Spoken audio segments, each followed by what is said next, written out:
Joseph Stalin, leader of the Soviet Union. Joseph Stalin was born on December 18, 1878 in Gori, Georgia in the Russian Empire to a poor family. At age 7, he caught smallpox, leaving him with a pockmarked face. Joseph's mother was a devout Russian Orthodox Christian and wanted him to become a priest.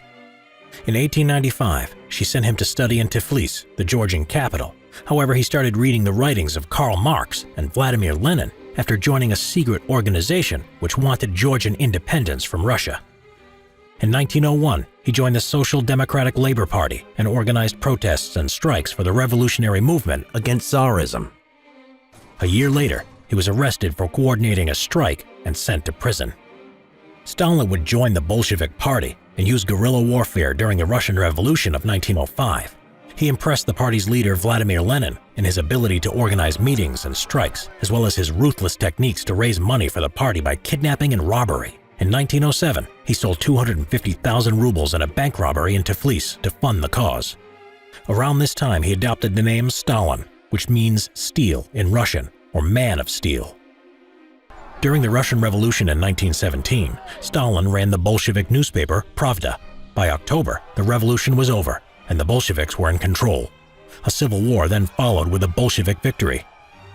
In 1922, Stalin was appointed General Secretary of the Communist Party, and he manipulated his role so that he was in a powerful position.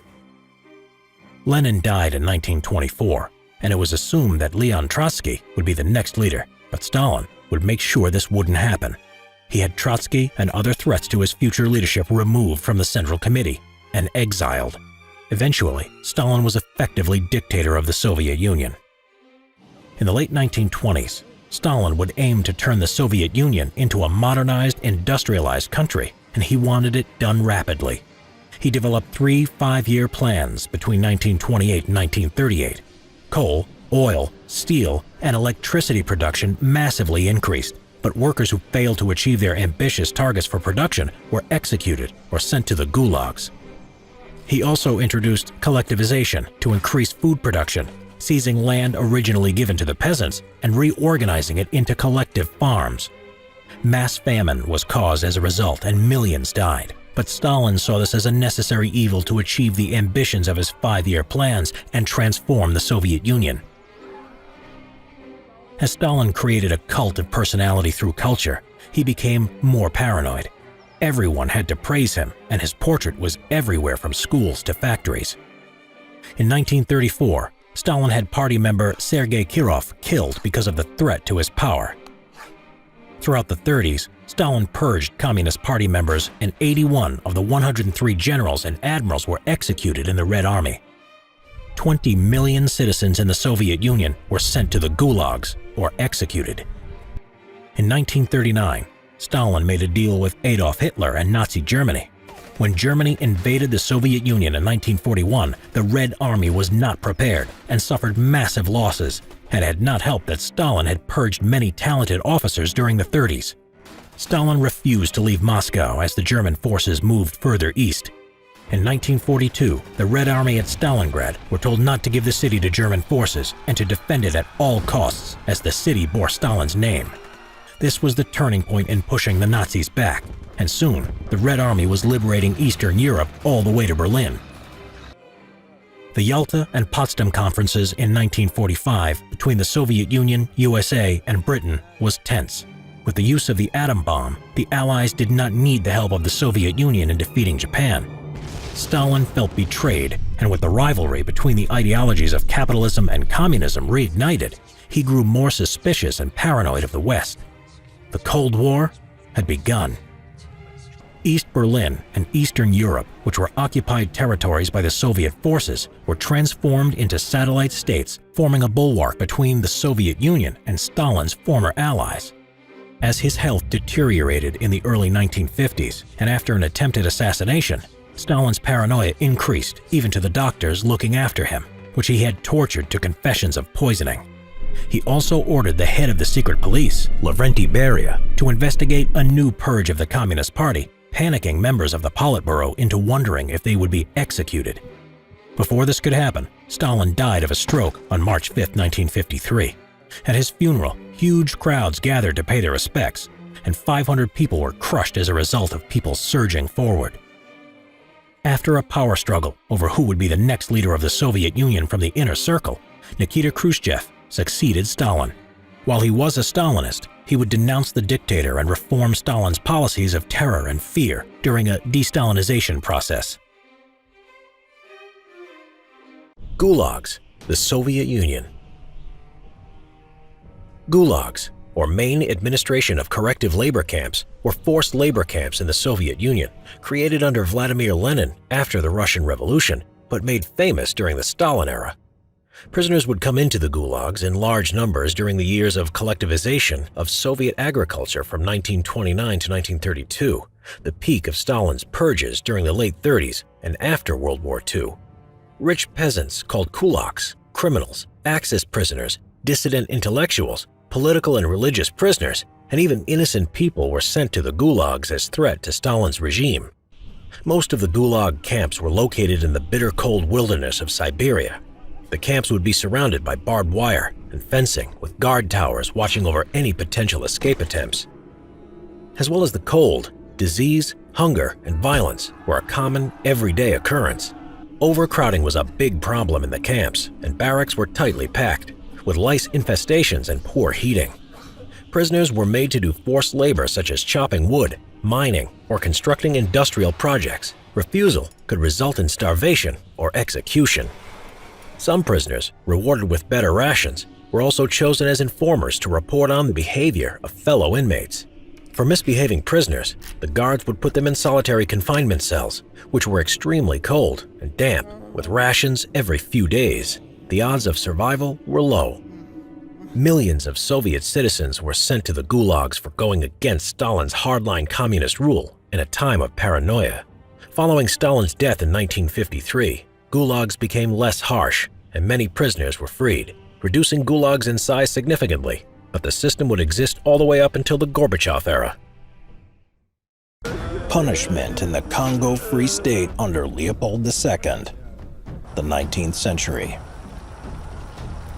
The horrific atrocities that took place in the Congo Free State are often compared to the Holocaust, with King Leopold II of Belgium being compared to the Nazi leader Adolf Hitler.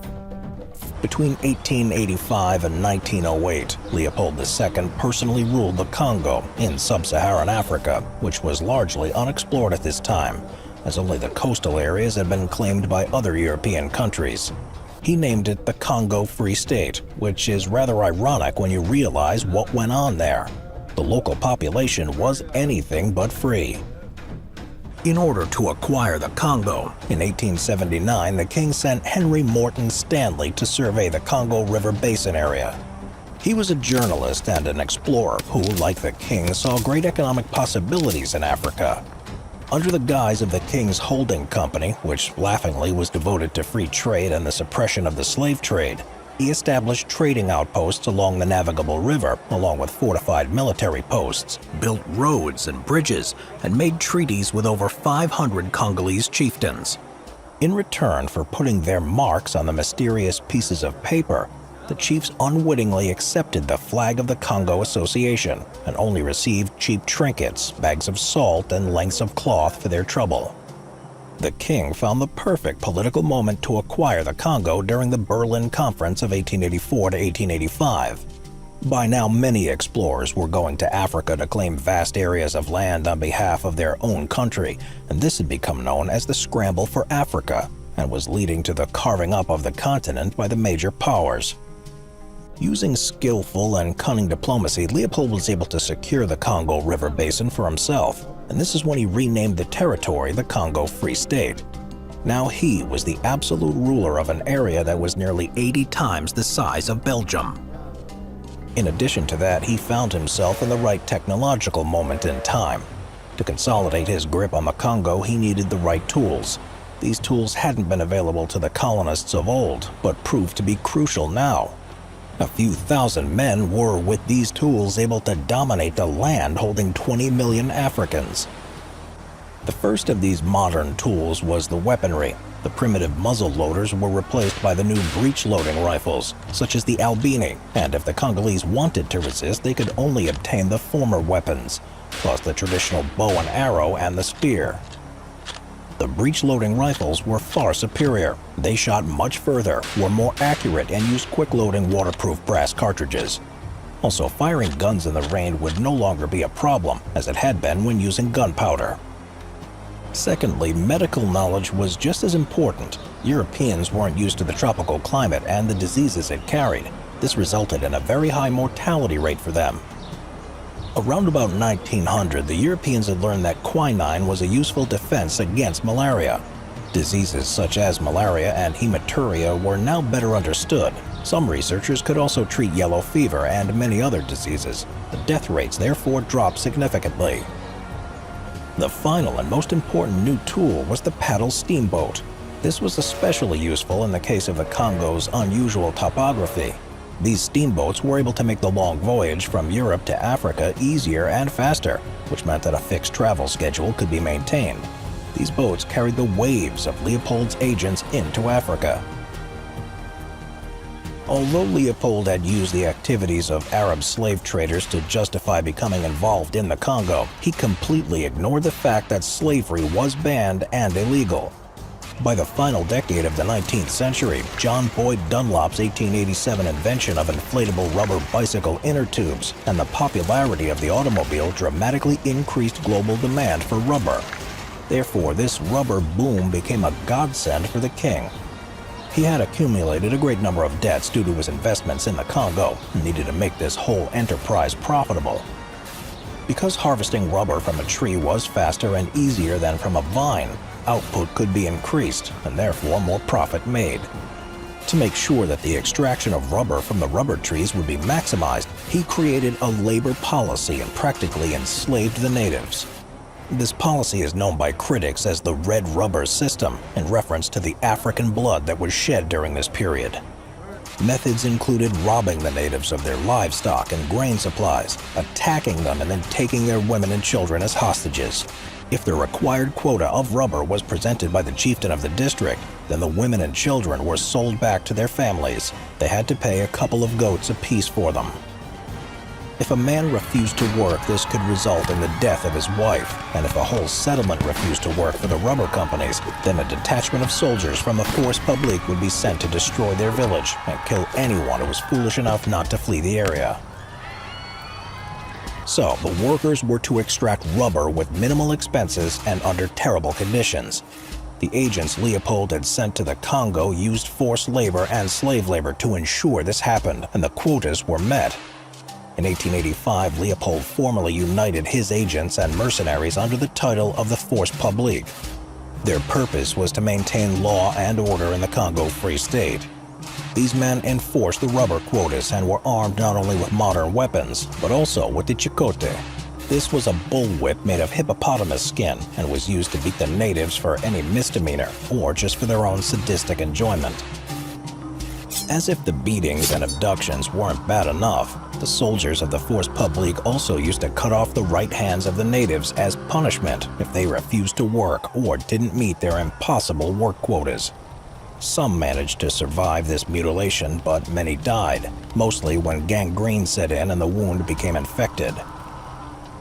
If they killed a native by shooting them, then the soldiers were made to cut off the right hand of their victim to show that a bullet hadn't been wasted, as the ammunition was imported from Europe and was expensive to buy, and the soldiers would often try and use their issued bullets to hunt the wildlife for sport or to complement their meager rations. They would also try and stockpile the ammunition in case of the idea of mutiny ever manifested itself, so that they would be prepared for it. If a villager decided to flee the horrors and run away, then the soldiers would round up their entire family and systematically amputate their hands or feet. But not only hands, as noses and ears were also cut off. While these mutilations were performed on living people, they were mostly carried out on villagers who had been killed. There were survivors of these massacres that said they pretended to be dead while the attacks went on and managed to remain motionless when the soldiers hacked off their hands, and only sought help when the soldiers had gone. In some cases, the soldiers could reduce their length of service with the force publique by bringing extra severed hands to present to the European post commanders. But this practice only led to even more unnecessary mutilations.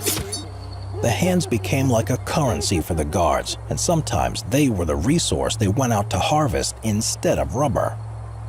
Captain Leon Rom was a soldier who was the main administrator at one of the heavily fortified trading stations at Stanley Falls in the Congo, and it was said that he used the severed heads of at least 21 Congolese as a border decoration around the flower beds in front of his house. The practice of having skulls on display was not particularly unusual in Central African society at the time. Another horrific incident reported that the force publique soldiers tied 10 villagers inside a fishing net, weighed it down with rocks, and then dragged them into the river to drown. King Leopold was said to frown upon the practice of cutting off hands as it was counterproductive to the useful deployment of the labor force. He is reported as shouting, "Cut off everything else but not their hands. The one thing I need in the Congo is hands." The exact death toll is not known. Four closely connected sources combine the whole population loss, though. Primarily, it was the wholesale genocide of the natives, followed by starvation, exhaustion, and exposure. Then there were the diseases. Some were natural, like the sleeping sickness outbreak, which was caused by the bite from a tsetse fly. After initial symptoms, including a fever, headaches, and aching joints, the victim then started to hallucinate, fall into a coma, and die. Some diseases were introduced by the Europeans, such as various venereal diseases and smallpox. Lastly, there was the falling birth rate, which was relative to a declining population. Edmund Dane Morel, one of the important figures who exposed the atrocities to the world, said that the Congo Free State consisted of 20 million people before King Leopold II came on the scene. Mark Twain, a prominent writer who also condemned what happened in the Congo, mentioned a number of 10 million deaths. So approximately half the population was wiped out during this period. The exact number of deaths as a result of Leopold's atrocities in the Congo is unknown, but it's definitely in the millions.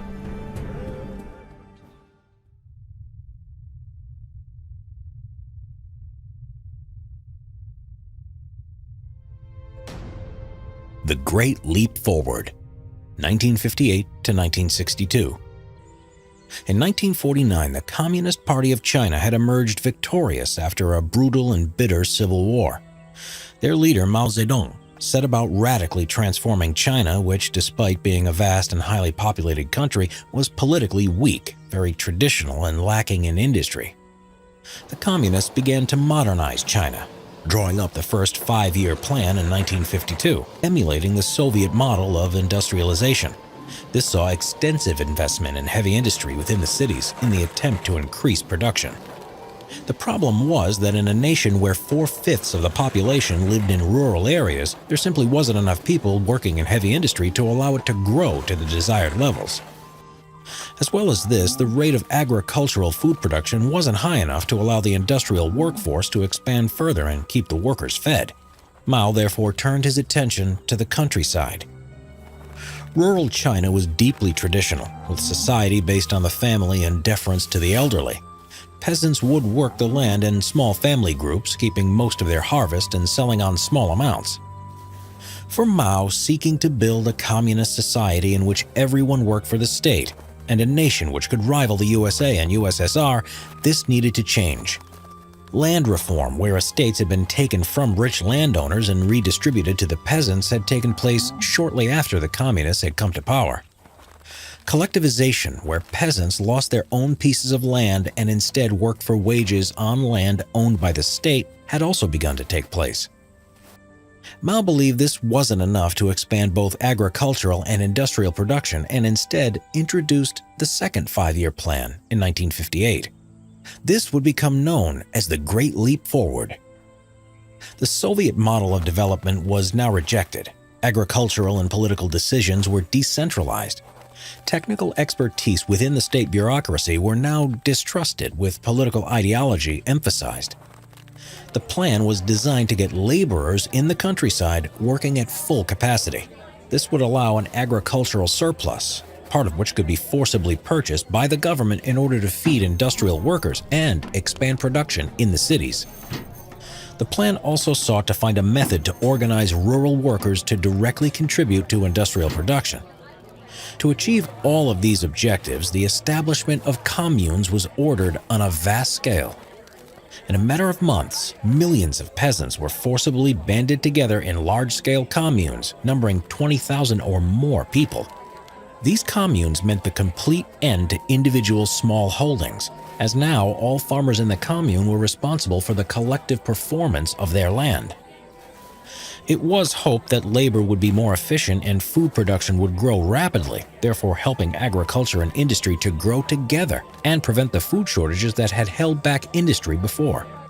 The organization of the communes also provided childcare facilities for the very young and houses of happiness for the elderly, freeing up workers to do their jobs. Backing was received for the collectivization policy by a wide-ranging program of propaganda.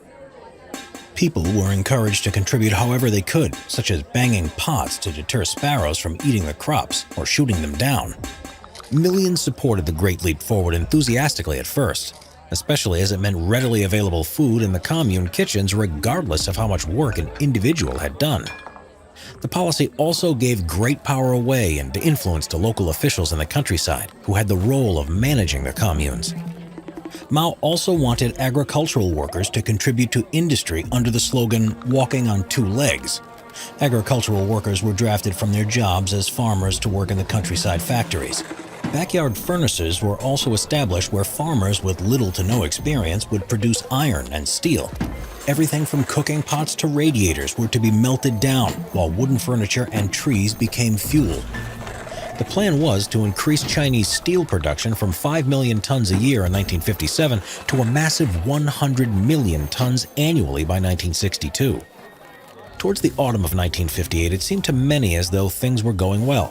However, the reality was hidden by the uncommonly good weather of that year, which had led high levels of agricultural production. By the end of the year, some officials were beginning to worry in the knowledge that over-optimism had led rural workers to eating too much of the harvest, leaving stockpiles for the winter and spring of the following year dangerously low. Many also recognized the fact that a large proportion of laborers lacked the incentive to work in such large communes, or that transport and supply problems were causing issues. The steel which was being produced by rural laborers was also found to be unusable, and much of it was left to rust. Drafting so many agricultural workers into the factories had caused a shortage of labor on the farms.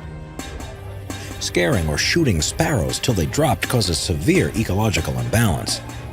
It resulted in an explosion in the vermin population, including crop-eating insects, now with no predators.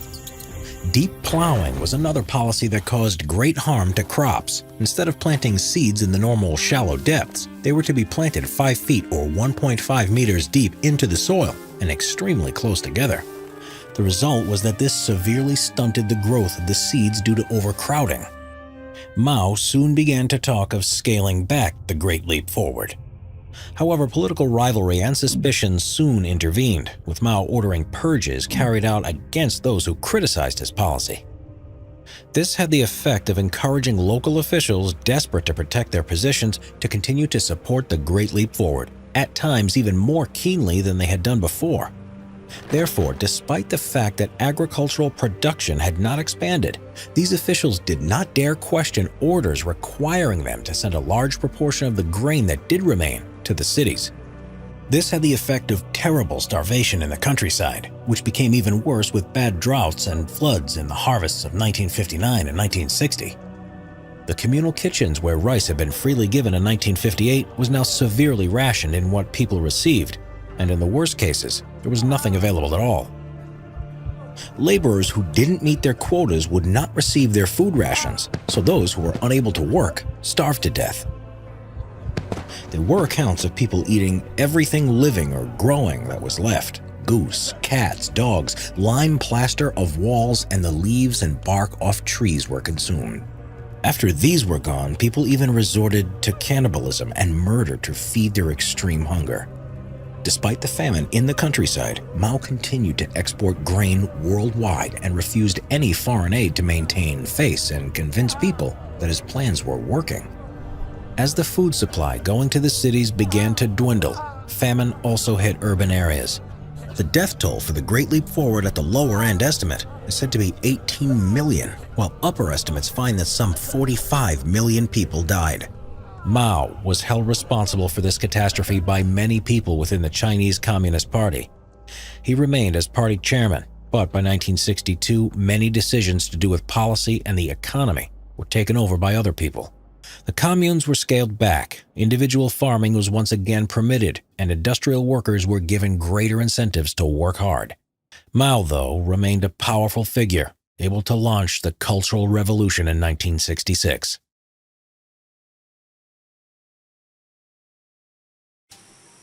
King Leopold II and the Congo Free State. The cruel Congo colony. Between 1885 and 1908, the Belgian King Leopold II personally ruled the Congo Free State, which was also known as the Independent State of the Congo. Because he ruled the state personally, he had total control of its resources and had to answer to no one. In 1865, King Leopold II succeeded his father, King Leopold I, to the Belgian throne. The Belgian nation was a young one, created in the aftermath of the revolutions of 1830. It recently had broken away from the Netherlands and was recognized as a neutral and constitutional monarchy. Belgium experienced great industrial development and colonial expansion during Leopold's reign, and he is mainly remembered as the founder and sole owner of the Congo Free State.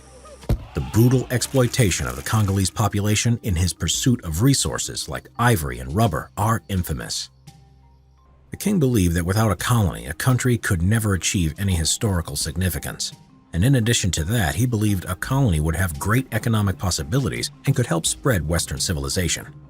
Underneath this, as a constitutional monarch, Leopold II had no real power in Belgium, so it could offer him a way to gain more power and enrich himself. However, his government disagreed with him. They considered colonialism to be anachronistic and were therefore not interested in pursuing his colonial dreams. The king knew he couldn't count on their support and had to think of another way. His eyes were set on the Congo in sub-Saharan Africa, which was largely unexplored in the mid-19th century and was mostly unclaimed by European countries, except for the coastal areas. King Leopold II developed a new strategy to obtain the Congo. In 1876, he helped organize a geographical conference in Brussels so that his operations would be legitimized. There, he proposed the creation of a holding company named the Association Internationale Africaine, later known as the Comité d'études pour le Congo, and finally as the Association Internationale du Congo from 1879. The AIA would provide a front for his colonial activities. That way, he would have a recognized and philanthropic platform. As its mission, Leopold pledged to suppress the East African slave trade, guarantee free trade with the colony, and promote humanitarian policies. This was to distract critics and justify Leopold's ambition on the Congo. In 1878, the king found a journalist and explorer who also saw great economic possibilities in Africa, named Henry Morton Stanley. Stanley had been to the Congo between 1874 and 1877.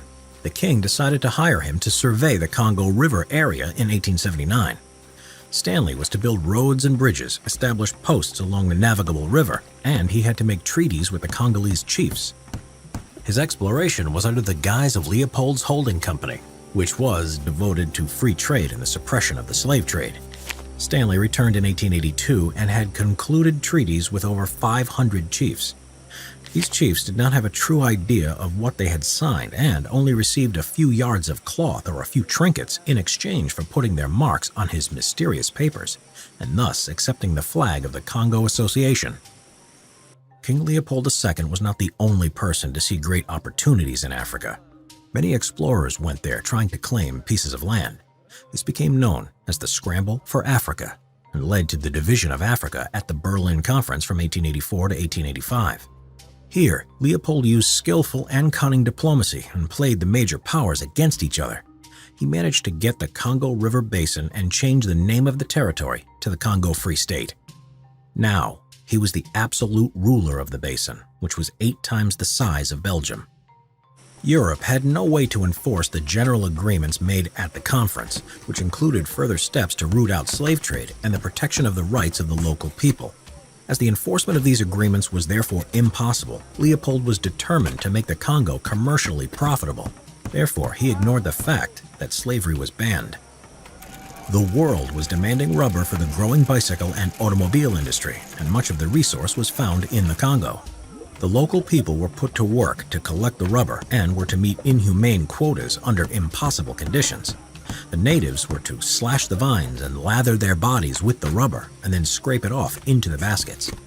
If these quotas were not met, horrible consequences would follow: beatings with a shikot whip, mutilation, or death.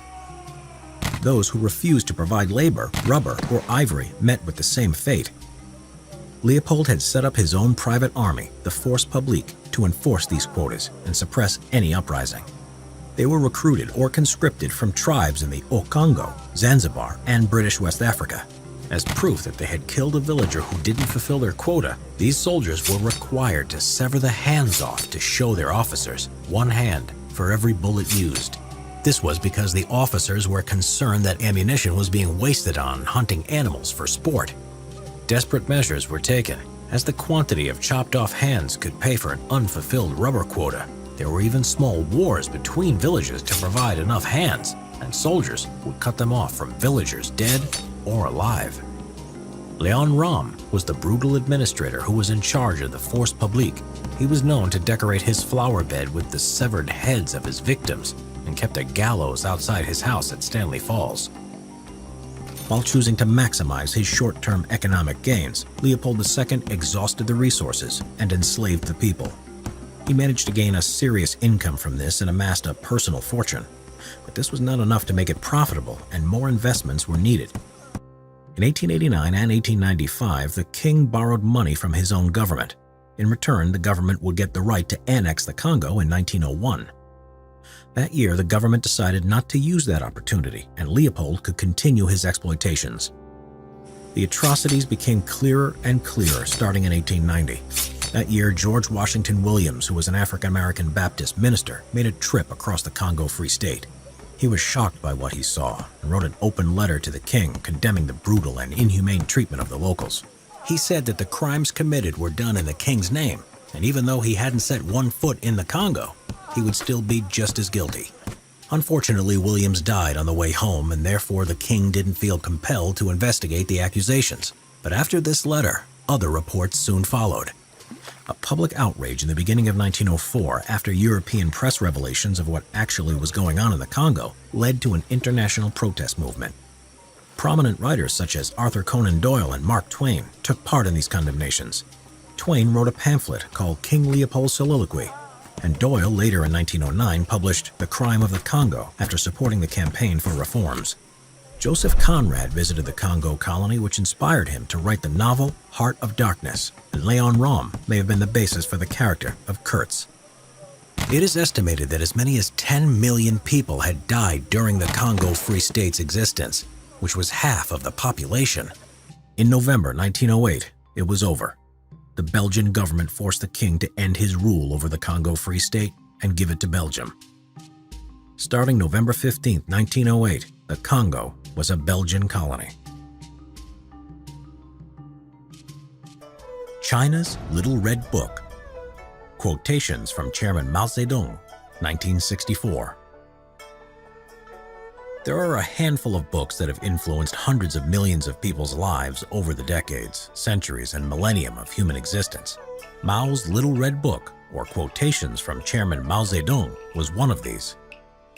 It was a book of political and cultural statements based on the speeches, writing, and thoughts of China's communist leader, Chairman Mao Zedong. Mao was the Chinese revolutionary leader who, after leading a long armed struggle, helped found the People's Republic of China in 1949. His book, Quotations from Chairman Mao Zedong, which became commonly known as the Little Red Book, was the idea of General Lin Biao. Compiled by the staff of the People's Liberation Army Daily, it was first published in 1964. The book helped promote even further the personality cult that surrounded Mao and his own brand of communism that became collectively known as Maoism.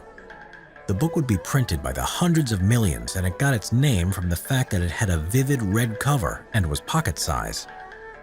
The idea was for the party's faithful to carry it around with them constantly so it was always ready at hand for them to consult and inspire.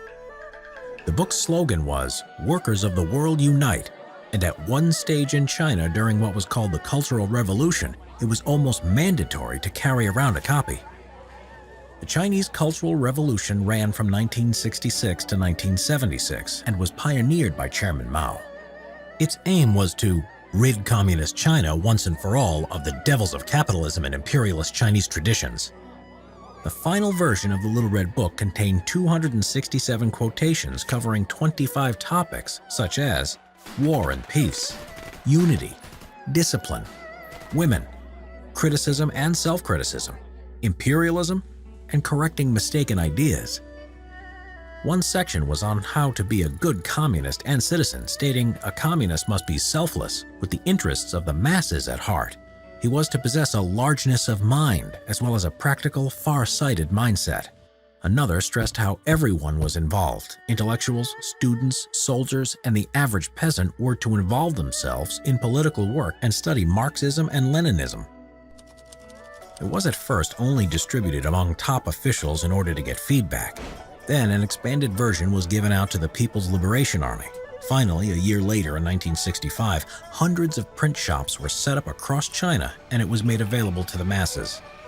Because it was a simplified version of Mao's writings, the Little Red Book helped the peasants and workers understand Mao's ideas, therefore helping the widespread indoctrination of Mao's cult of personality and communist ideology. The authorities expected all loyal citizens to own a copy, and not only to carry it around at all times, but to actively read it on a daily basis for inspiration and guidance in all aspects of everyday life. Disrespecting or misquoting the book could get you in trouble. After that, it was actively promoted in communist countries, but when Chinese and Soviet relations started to turn sour during the 1960s, the book was banned in the Soviet Union. After Mao's death in 1976, his successors tried to discourage the book and its Maoist teaching. Operation Valkyrie, the plot to kill Hitler. July 20th, 1944, World War II. Nazi Germany, the courtyard of the High Command building in Berlin. It was early in the morning of July 21st, 1944, and in a courtyard lit by the headlights of an army truck, a 36-year-old colonel was placed before a firing squad to be executed for high treason. Just before he was shot, he cried out defiantly, "Long live our sacred Germany."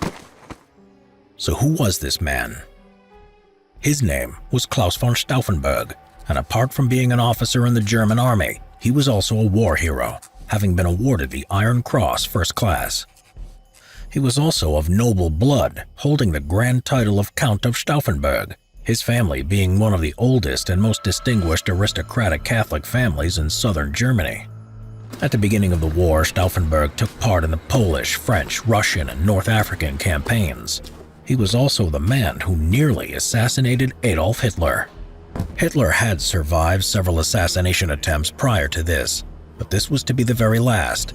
Stauffenberg's views on Hitler were conflicting. On one hand, he thought he was a good military leader and was impressed by the Führer's grasp of military strategy. And he also thought he could save Germany from the corrupting dangers of communism.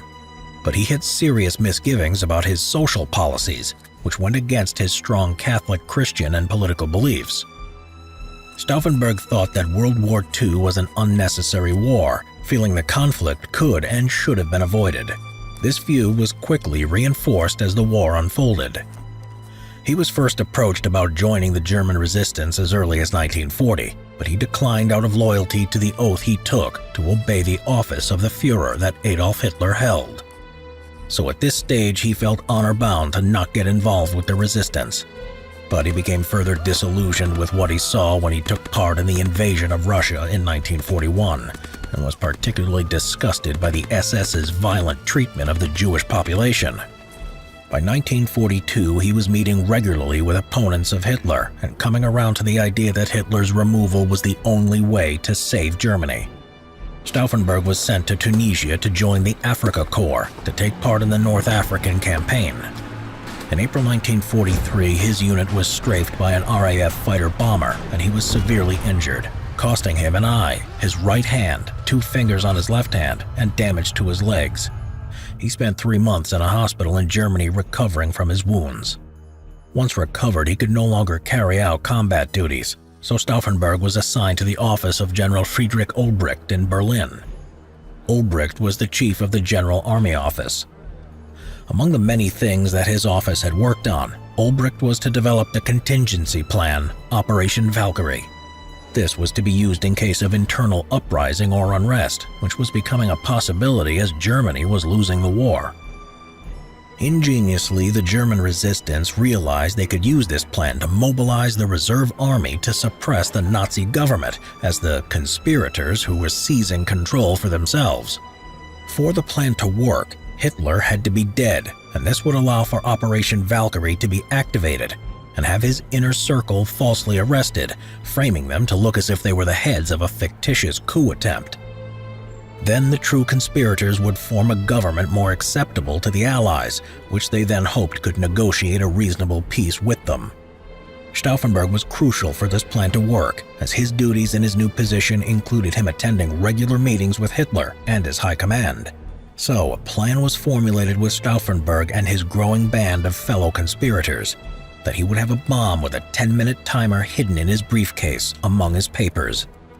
They planned not only to kill Hitler, but his 2 closest and powerful trusted commanders at the same time, Reichsmarschall Hermann Göring and Reichsführer Heinrich Himmler. But this proved impractical, so on July 20th, 1944, they put their plan into action. Stauffenberg attended a conference at Hitler's command headquarters called the Wolf's Lair Complex in East Prussia. The original plan for the conference was that it was to be held in a secure underground concrete bunker, but at the last minute, perhaps because of the extreme heat of that summer day, it was decided to hold the day's meetings in a more spacious, above-ground and well-ventilated conference room. Around 20 people attended, including Hitler. Stauffenberg had already set the fuse when he entered the conference room. He then placed the briefcase under the giant oak conference table that everyone was crowded around, as Hitler was pointing to various maps. Then a prearranged phone call gave Stauffenberg the excuse that he needed to leave the room straight away. Shortly afterwards, at 12:42, the bomb exploded, completely wrecking the conference room, blowing out its walls, causing the roof to collapse, and starting several small fires. The meeting stenographer was killed instantly. 3 officers died a few days later from their injuries. Many others were also injured. Unknown to Stauffenberg and his co-conspirators, Hitler had survived the blast, though his right arm had been badly injured. It was also said his trousers had been blown off by the force of the explosion, but in reality they were torn to shreds. Stauffenberg, believing Hitler was dead, had immediately driven away from the Wolf's Lair and took a plane back to Berlin, ordering Operation Valkyrie into effect. Units of the German Reserve Army were mobilized and took control of radio stations, telephone centers, and key government buildings. At this time, there were conflicting reports on Hitler's status after the explosion. Then the Reserve Army, also believing Hitler was dead, made arrests of the leading members of the framed Nazi government, thinking they were putting down a coup when in fact they were unwittingly aiding one. Major Otto Ernst Riemer was ordered to arrest Minister of Propaganda Joseph Goebbels. However, the truth came out when Goebbels handed Riemer the telephone and he heard Hitler's voice on the other end. Realizing he had been taking orders from mutineers, Riemer was now ordered to crush the plot by Hitler. The conspirators' plan was brilliantly simple, but quickly fell apart when it became apparent Hitler was still alive and the truth was out. All of those involved were quickly rounded up, including Stauffenberg, who was arrested after a short shootout where he was wounded in the shoulder. Colonel General Friedrich Fromm, who had been a quiet supporter of the coup, betrayed them once it had failed. Stauffenberg and 3 other of the officers involved, Quernheim, Olbricht, and Werner von Haften, were hastily tried in a court-martial and taken to the courtyard of the Bendler block where they were shot. This was against the orders by Hitler to arrest the conspirators alive, most likely to hide Fromm's involvement in the coup. Few of the conspirators evaded capture and many chose suicide rather than face torture and humiliation at the hands of the Gestapo, the much-feared secret police. So after rushed mock trials that were ironically called the People's Court and sham court-martials, it's estimated nearly 5,000 Germans were executed for their direct or indirect involvement in the plot. They were executed by various means: hanging, guillotining, firing squad, and even strangulation. Stauffenberg's own brother was one of those slowly strangled to death in a Berlin prison in August. Since the war, streets, schools, and buildings have been named after Stauffenberg in recognition of the sacrifice he had made to rid Germany of the tyrant that was Hitler and the Nazis.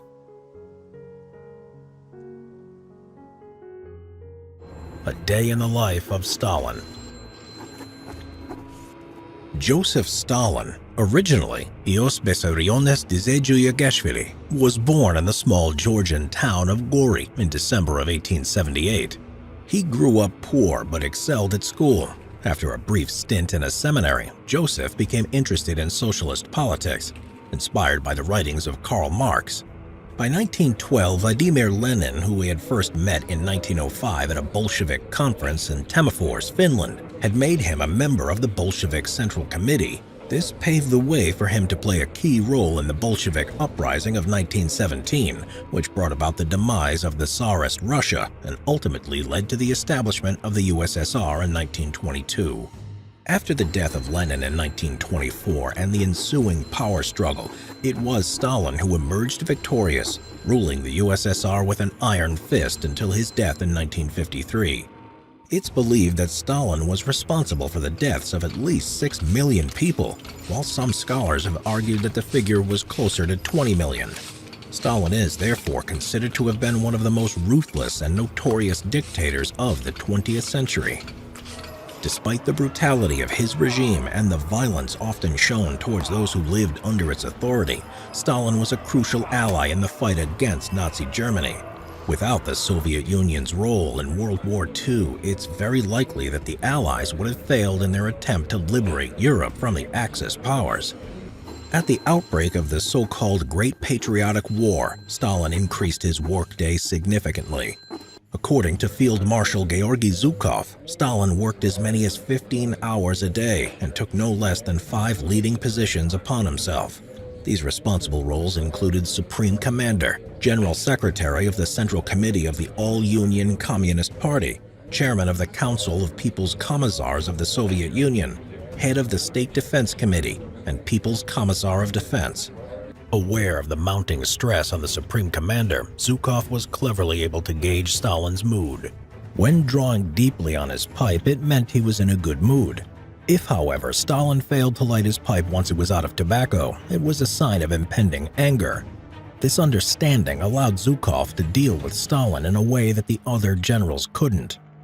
It's believed that Stalin suffered from insomnia and was not an early riser. He often slept in his clothes, on a military-style camp bed in his personal residence, the Kunstvordacha.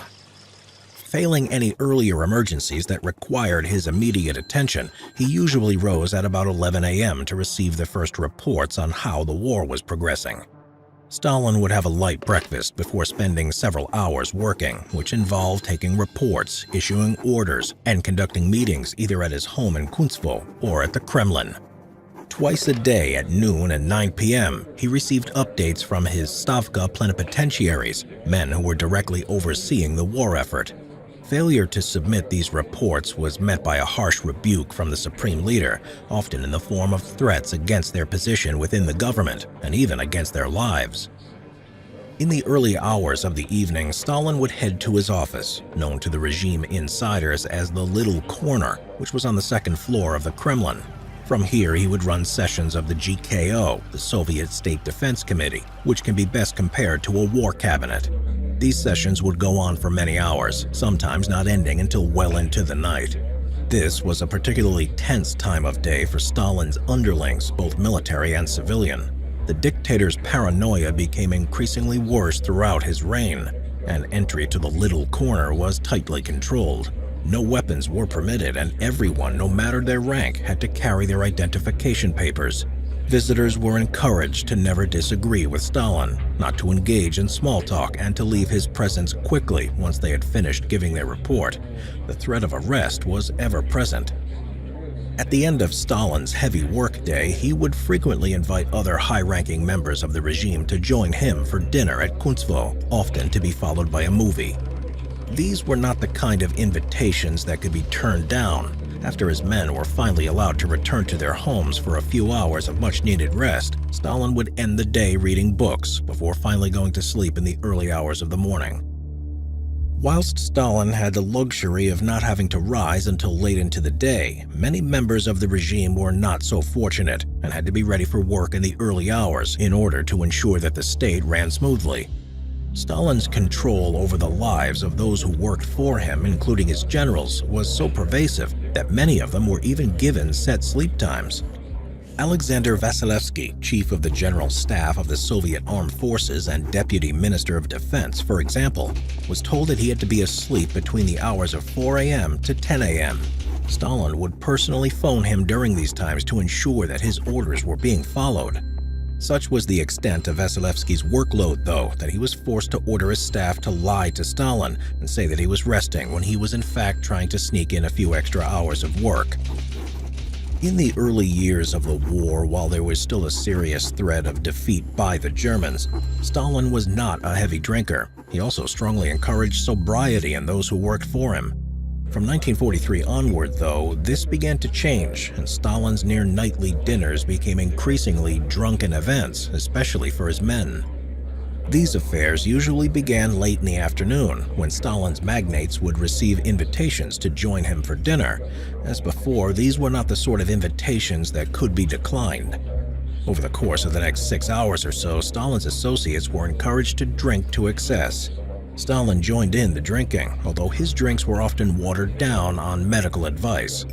These were not fun social events for the Soviet officials. A single mistaken word could place either themselves or their families in danger. In fact, the statesman Anastas Mikoyan claimed that Stalin forced us to drink to loosen our tongues. The situation became so dire that some of the men were prepared to risk Stalin's anger and attempt to maintain some degree of sobriety through tactics such as sneaking out of the room for naps or having waitresses pour them colored water instead of wine. It was in this atmosphere that a great deal of Soviet state business was done.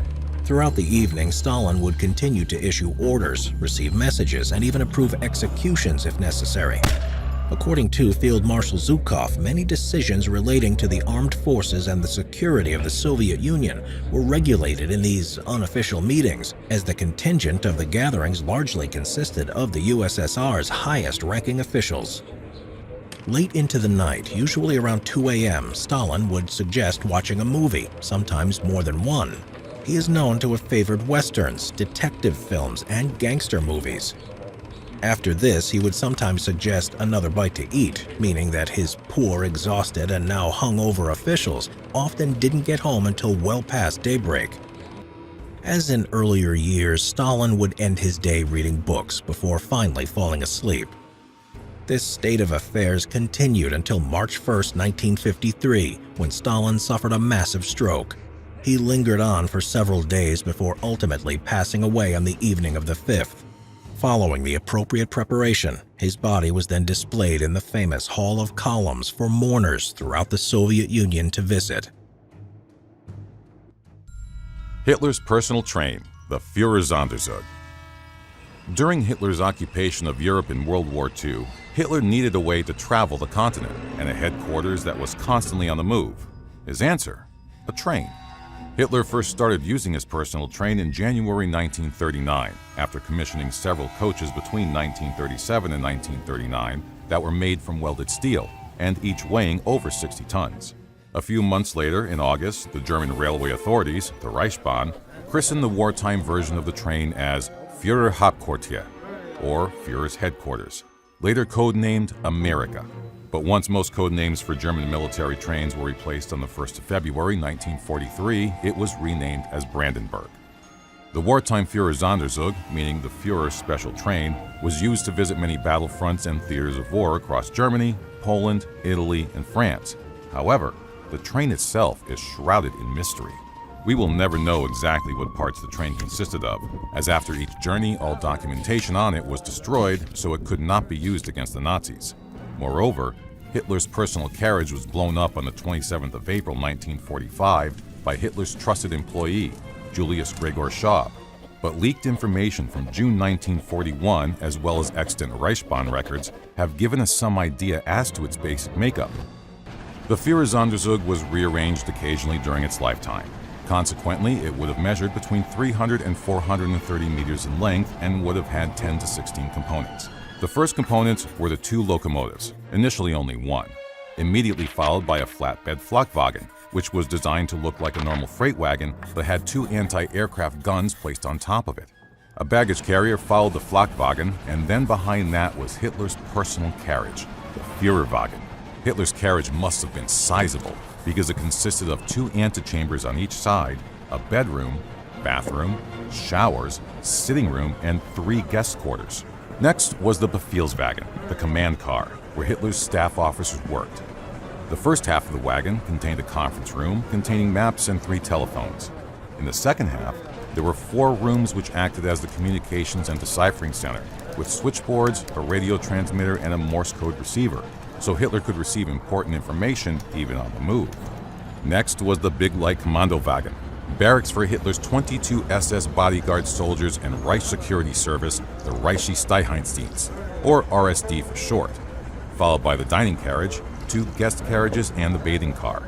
Another dining carriage followed, 2 bedroom cars for staff, and then the Pressewagen, which housed Hitler's press chief, Dr. Otto Dietrich, and his staff.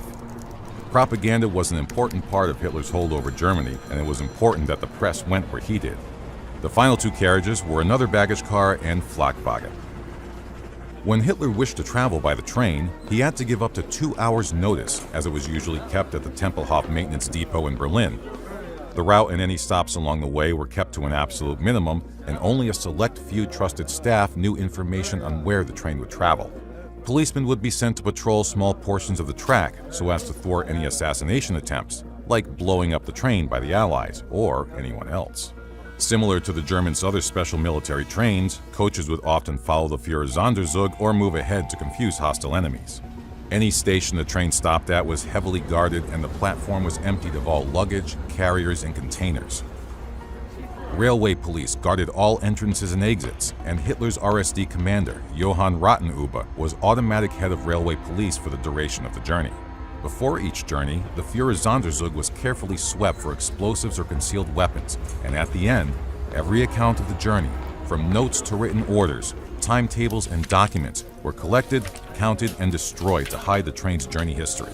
Hitler's routine on the train consisted of consulting with his advisors at 10 o'clock in the morning in his Befehlswagen. Most of the rest of the day he spent supervising the ongoing work of his passenger employees. Few of his orders survived, but we do know he had a strict policy against smoking inside the carriages. From 1939 to 1940, Hitler would appear at the windows of the train during stops. Greeting and saluting his crowds of supporters, it proved an effective way of bolstering his cult of personality across Germany. On the other hand, there was little Hitler's RSD could do if an assassin were to emerge from the sea of hands and aim a gun or lob a grenade through the window. Consequently, this practice was phased out, and he kept the curtains of his car drawn during the end stages of the war. In this way, the curtains were also closed over the countless Jews being deported to his concentration camps and the bleak ruins of Germany's once proud infrastructure leveled by Allied bombing. By the end of the Balkans campaign in 1941, the train was no longer classed as Hitler's mobile headquarters, although he continued to use it extensively to travel across Germany and to his multiple headquarters throughout the rest of the war. Whenever Hitler went on his private train, his car and plane would follow close behind, ready to whisk the Führer away at a moment's notice. On the 24th of October, 1940, after an unproductive meeting with the Spanish General Franco at Andaye the previous day, Hitler traveled to Montois railway station to meet the French Marshal Pétain.